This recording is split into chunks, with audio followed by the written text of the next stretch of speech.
morning mga kalolo. Andito tayo ngayon sa ating bagong lock.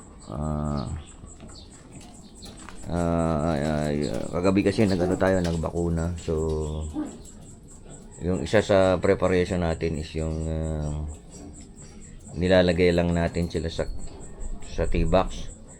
Kasi 'di ba pag nasa truck sila, niload sa truck, sila tawag dito, siksikan din sila sa truck.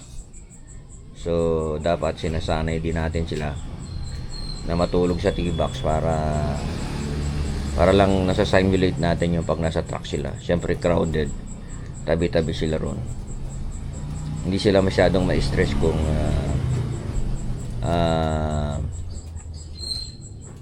tinitrain din natin sila o nilalagay din natin sila sa T-box paminsan-minsan.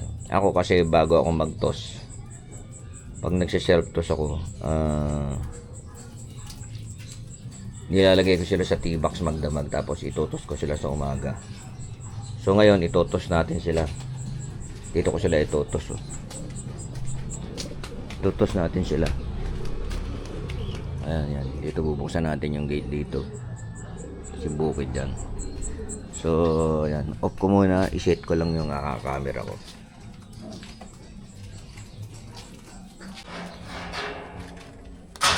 Yun, welcome back mga kalolo. So ito yung likod ng bahay namin dito sa bago kong lote. Papakawalan natin sila ngayon isa-isa lang, kasi may nakahalo rito mga old bird Hindi ko sila sabay-sabay na pakawalan. So sisehin ko lang sila.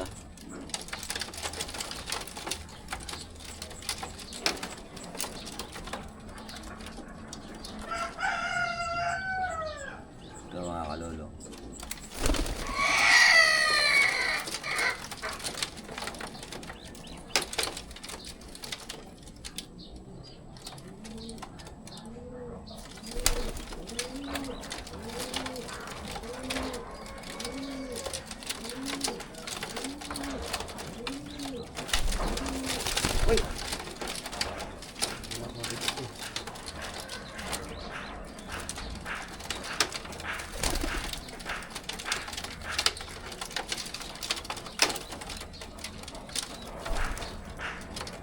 Alas 9 kasi ako nagpapakain. So ngayon, alas 8 pasado na. Wala yatang halo.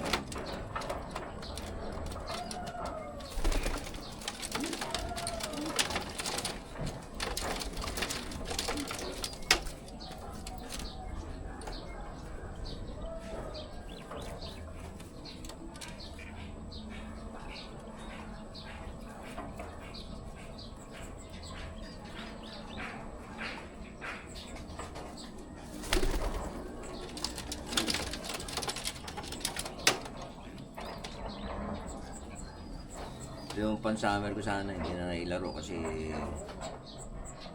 wala kaming kulungan. Hindi ko kasi kasalukuyan na may breed kami ng pang north. Hindi ko na, kasi mahahalo sila sa mga breed ko na north.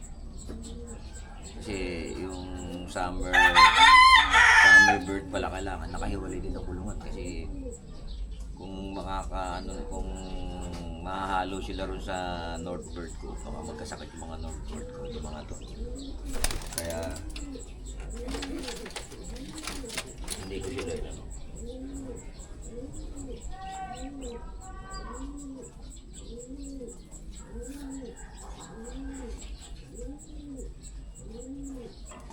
Kung kalapati kong to, matagal na to rito sa akin to. Bihag lang to. Ilang beses ko na itong pinakawalan. Bumalik pa. Binitawan na namin to sa Nueva Ecija. Bumalik pa rin dito sa amin. So yan, pinabayaan ko na lang siya. Sinasama-sama ko na lang siya dyan sa amin. So itry na lang namin karera. So yun, yung una natin pinakawalan. Wala palang old bird doon, puro mga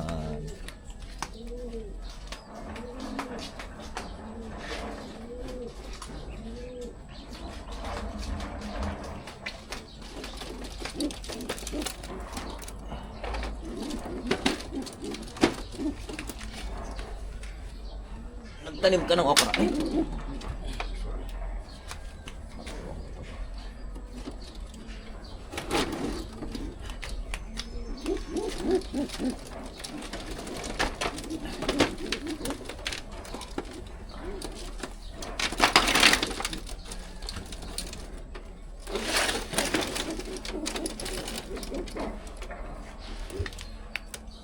Sige lang natin.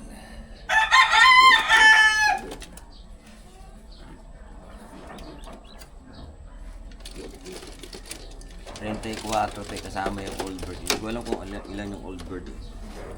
Ihiwalay ko na yung mga old bird.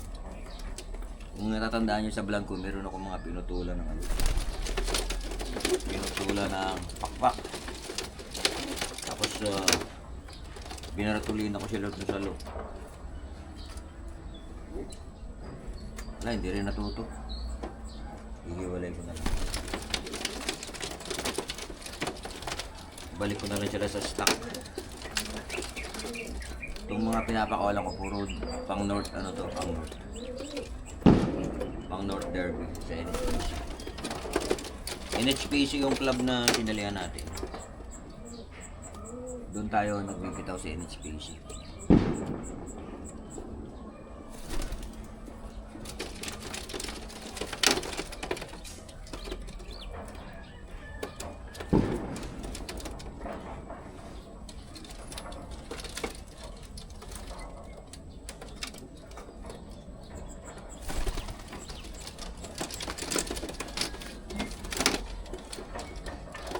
Yung aking embrick.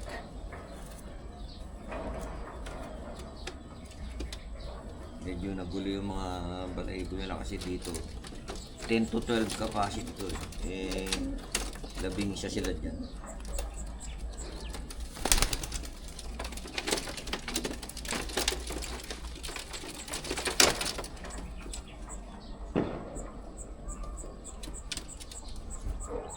Ito kung tawagin ko si Cloudy.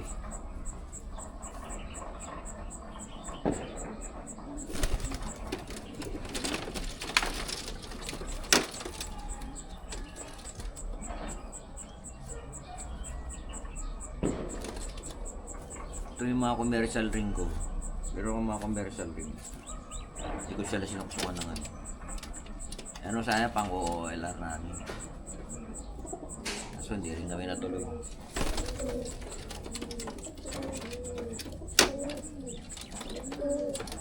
Hindi rin kami natuloy sa OOLR.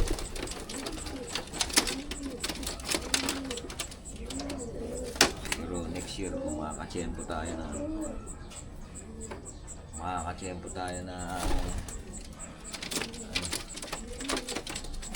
table. Ito, hindi ko alam kung ano nangyari sa mukha niya. May butas siya sa tukan. So, gagamutin muna natin ito.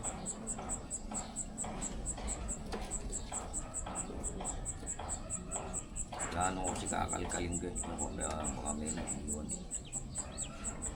Gaano ko kalkaling ko yung sugat niya. Ibigay natin muna ito. Gagamutin muna natin.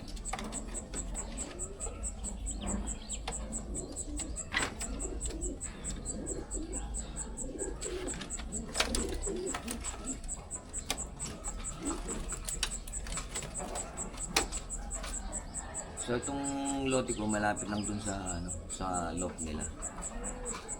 Isang kalye lang. Siguro mga 500 meters ang layo.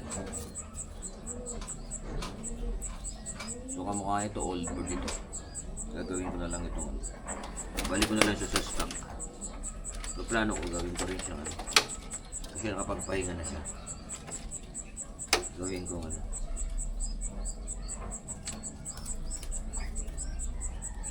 Ito, nakamotoring pa to.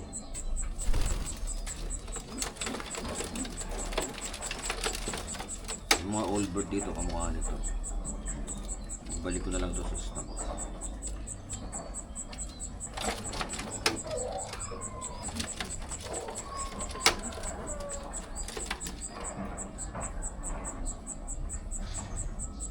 Yung nakamotoring. Marami tayo nakamotoring.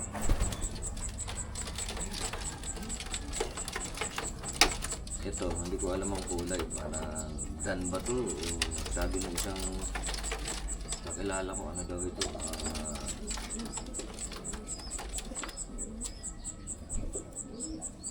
Sabi ng kakilala ko, ano daw? Tawag dito. Milky blue ba? Sabi niya.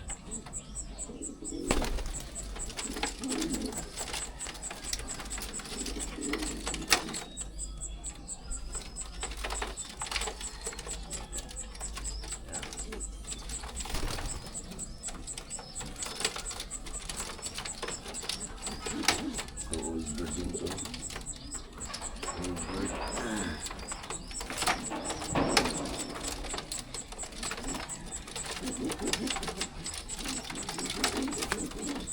Ito old bird din. Inbreak. Inbreak na lang natin. Para sa summer. Ang summer ito eh.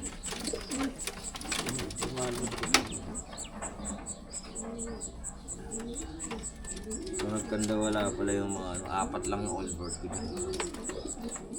Nagkandawala siguro. Ito, like Alcantara. Nilagyan ko siya ng commercial din kasi yan ako dapat ito eh, i-oiler. Kasi hindi ba yung kay may Alcantara loop pang oiler ang ano. Kaya kumuha ng pang oiler, kaso nga ito yung nagkahalak.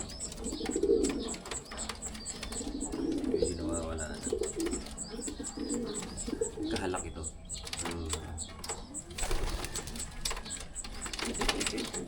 na lang natin. Karera na lang natin.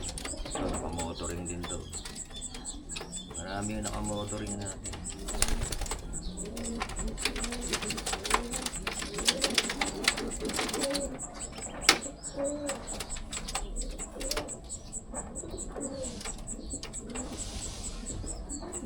Ito may mga pink ring. Ito yung mga last batch sa North ko. Third batch.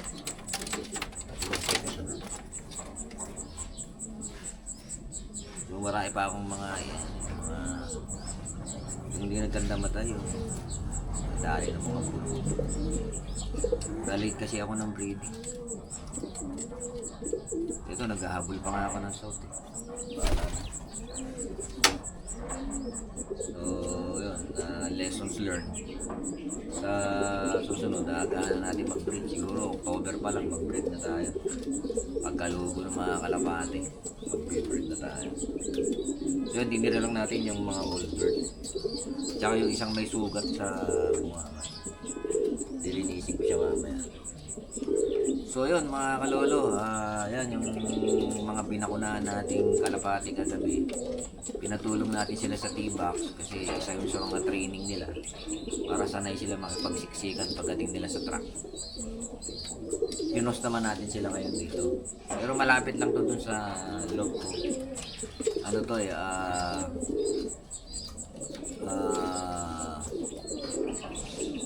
sa ano yung pinagtayo ko ng bagong loob ko.